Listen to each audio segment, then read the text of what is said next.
يا اهلا بيكم يا شباب. لو انت فريلانسر او شغال عن بعد ديجيتال نوماد او حتى بتعاني من ازمة الدفع اونلاين وتوقف الكروت البنكية العادية، فالفيديو ده متفصل عشانك. النهاردة هعمل لكم تشريح تقني كامل لتطبيق ستيبل ريزون ستيبل كوين فاينانس من غير اي تطبيل ولا كلام تسويق معلب. هقولك الخلاصة، ايه الحلو وايه الفخاخ اللي ممكن تلبسها لو مش واخد بالك.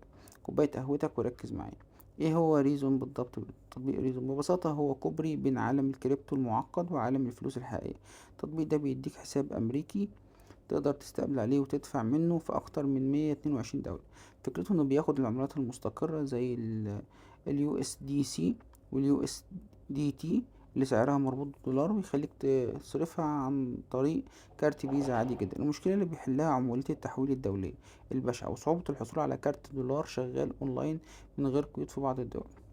لمين التطبيق ده؟ التطبيق ده حرفيا كنز لأي حد شغال اونلاين بياخد مرتبه بالكريبتو او عايز يدفع اشتراكات دولية، لكنه مش مناسب خالص للشخص العادي اللي ملوش في التكنولوجيا وعايز بس تطبيق يحول بيه فلوس لواحد صاحبه في نفس البلد، او حتى او حد بيدور على بنك يحوش فيه تحويشة العمر. هو تطبيق معمول للمحترفين في الشغل الاونلاين، بس واجهته سهلة جدا تنفع للمبتدئين. استخدامه ازاي؟ من الالف للياء.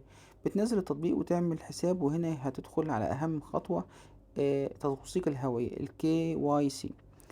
هتصور باسبورك او بطاقتك وتاخد سيلفي. اول ما يتوافق عليك ادخل فورا على الاعدادات وفعل فيس اي دي او البصمة، ده امان لفلوسك. بعدها هتشحن حسابك، واحسن طريقة هي ايداع الكريبتو او ابل باي لو متاح عندك. اول ما الفلوس تسمع بتطلع كارت فيزا افتراضي بضغطة زرار وتربطه بابل باي او جوجل باي، وتنزل تصرف او تشتري من اي موقع. الميزات الحقيقية اللي بجد، سيبك من كلام المتجر. الميزة المرعبة هنا ان الكارت بتاعهم بيعدي في اشتراكات الاونلاين الرخمة اللي بترفض كروت تانية زي نتفليكس، شات جي بي تي، اعلانات الفيسبوك. ميزة كمان انه بيحميك من تقلبات سوق الكريبتو، فلوسك بتفضل دولار ثابت. وكمان واجهة التطبيق نظيفة جدا ومفيهاش زحمة منصات التداول. العيوب والمشاكل اللي مش هيقولها لك حد غيري. ندخل على الجد. الدعم الفني شات بس، يعني مفيش تليفونات. ولو حسابك اخد حظر امني لسبب ما هتقعد تلف حوالين نفسك شوية عشان يفكوا. تاني حاجة، الكارت البلاستيك مش متاح في كل الدول لسه، فاعتمادك الاكبر هيكون على الكارت الافتراضي، غير ان بعض مكان ATM بره بيدي سعر صرف سيء جدا لو بتسحب عملة محلية. تركات وحركات للمحترفين عشان توفر فلوس، اياك تشحن حسابك من شبكة ايثيريوم عشان رسومها نار. استخدم دايما شبكات رخيصة زي سلونا او بلوجن. وخد التركة دي، اعمل كارت افتراضي وخليه مخصص لاشتراكات الاونلاين بس، واعمل له ليميت او حد اقصى للمصاريف عشان لو موقع اتسربت بياناته رصيدك الاساسي يفضل في امان. تحذيرات لازم تنتبه ليها.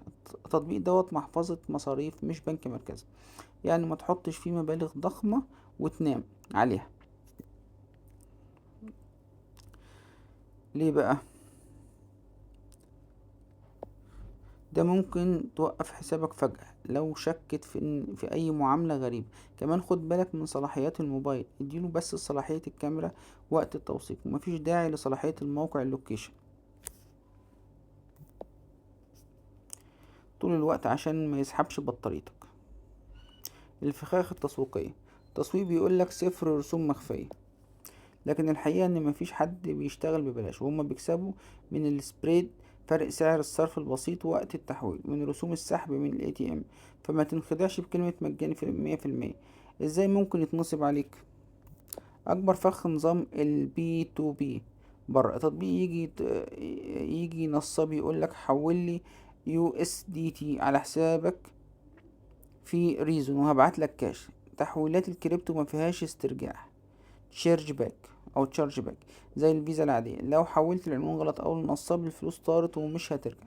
مقارنة سريعة مع المنافسين. لو هنقارن بتطبيق زي ويزي فريزون اسهل بكتير في انه بيقبل ايداع بالكريبتو مباشرة، لكن ويز يكسب في انه بنك حقيقي وموثوق اكتر لو بتستقبل تحويلات بنكية ضخمة.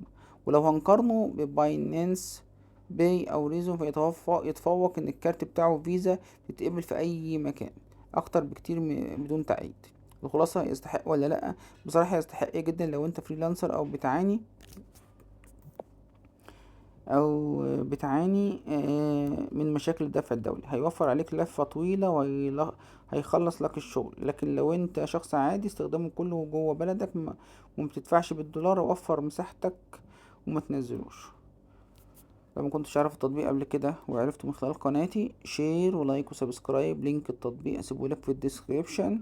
لو في اي تطبيق نفسكم ان انا اتكلم عنه واشرحه باستفاضة، اكتبولي في الكومنتات وانا هشرحه لكم. اشوفكم على خير في فيديو جديد. سلام.